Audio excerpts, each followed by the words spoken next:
Yeah. How long have you been diagnosed with MS for? Since 2000. Oh, yeah. And I started off with relapsing remitting MS, and now I'm secondary progressive. Yeah. Advanced secondary progressive. Yeah. I really didn't want the advanced bit to come out. Thank you.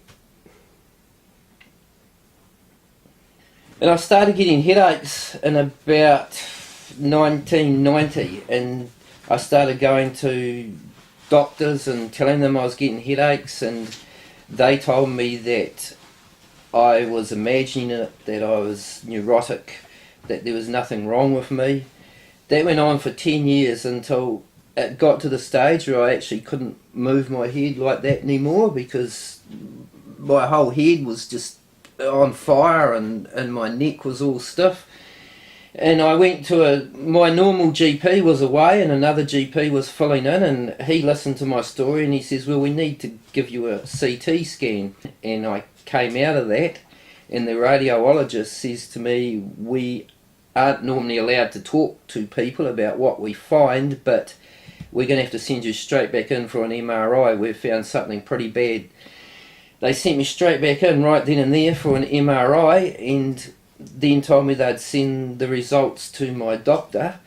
When I went to see my doctor, he had tears in his eye, and he put his hand on my shoulder and he says, you've got one of the biggest brain tumours that I've ever seen in my life, and we're going to have to send you to Wellington Hospital for brain surgery in 1 week's time. He told me that I probably would not survive the surgery, that I had a 5% chance, and that if I did survive the surgery, I would be a vegetable probably.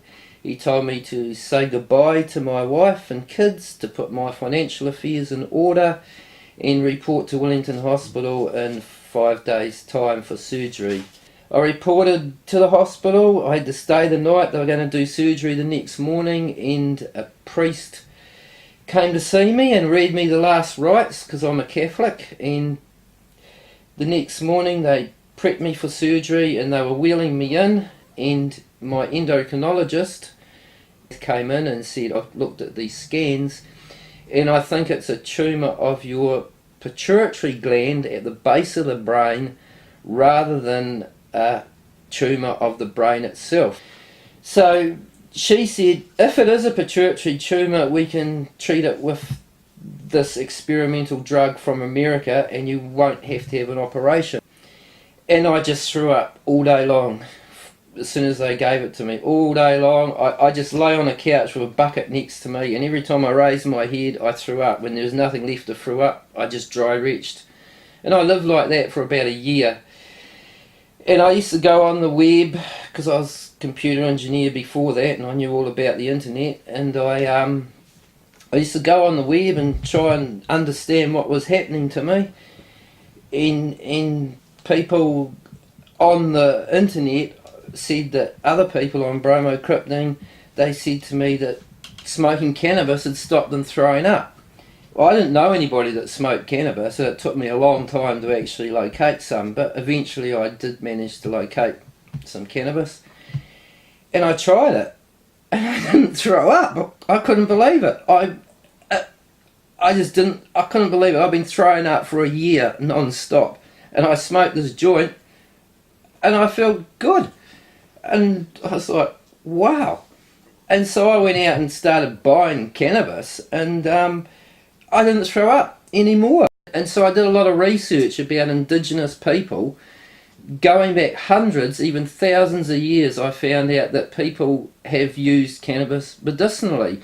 They've even found cannabis seeds in the pyramids and things like that. And they've found shamans or priests like thousands of years old with cannabis seeds in the graves with them in pouches and things. And so I thought, well, there's obviously a whole lost culture out there of medicinal use of cannabis that people aren't really aware of.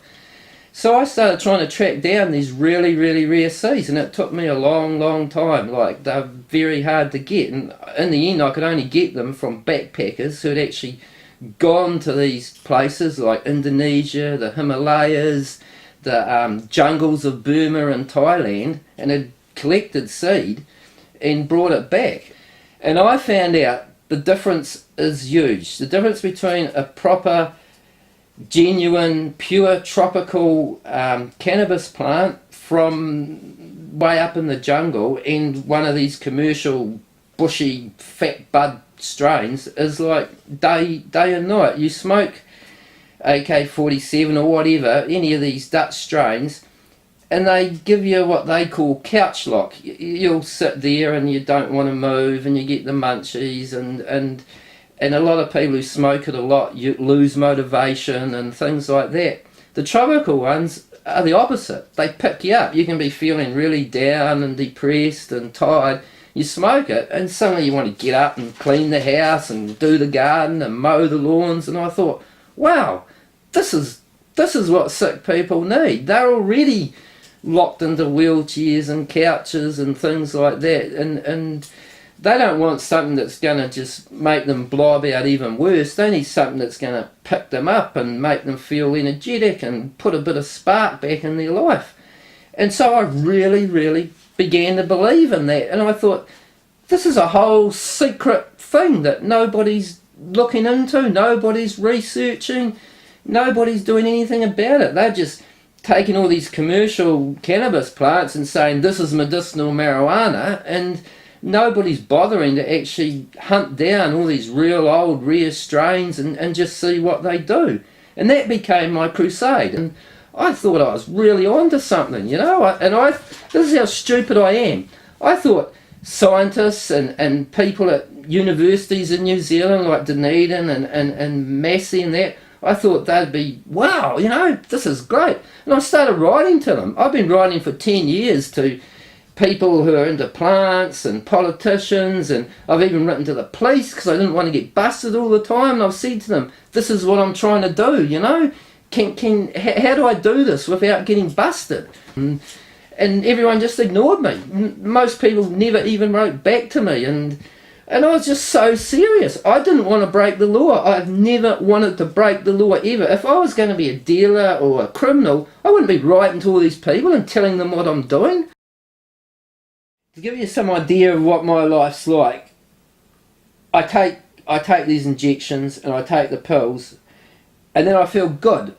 But as it wears off over 2 weeks, I just start feeling worse and worse and worse, and I get less and less energy and I get lethargic, and I start getting headaches again, and I get hot flashes like a woman, and I get cold sweats, and then it's time for my injection again, which I give myself, and the pills, and then I don't feel normal when I take it, but I feel better, you know. I have more energy and things, but I always feel depressed and just not quite right.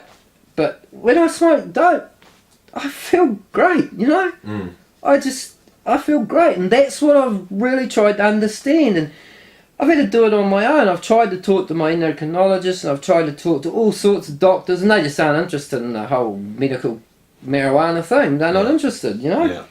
So, but I did find out that they've done some tests with rats over in Spain, I think, but they've actually done these tests in a lot of countries now. In Spain. And they've actually managed to shrink cancer tumours just with cannabis, nothing else. They've actually given rats tumours, and one of the studies they used 50,000 rats. Now I think that's a statistically relevant result, you know, and they got an overwhelming, like something like 70% of the rats with tumours, they actually shrunk them completely just using cannabis. Now I also found out that cannabis actually reduces prolactin. That's another thing that they discovered it during these tests on rats. And like, I've got a prolactinoma which excessively produces prolactin. That's what the tumour does. And cannabis actually reduces prolactin. Like the medical science is there on the web for anyone to read, done by some of the top research institutes in the world.